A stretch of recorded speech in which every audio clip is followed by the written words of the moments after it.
Hello, and welcome to this video. If you are new here, make sure to check out this channel for more tools like this.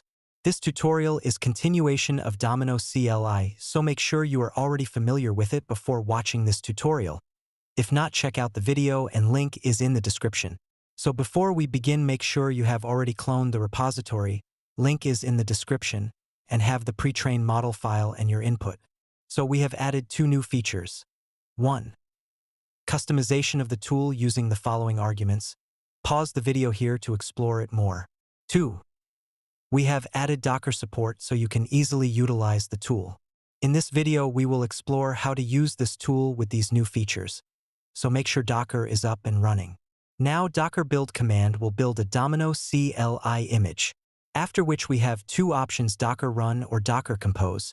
To use compose, edit the YAML file as shown in the README.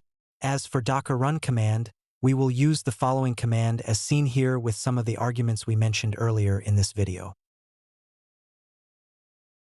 And you may recognize the logs from the previous tutorial. Also, you can locate the results in a folder called the outputs if you have not used the output path flag to run this tool. The following are the segmentation results obtained in MRI Crow GL. Thank you for watching this video.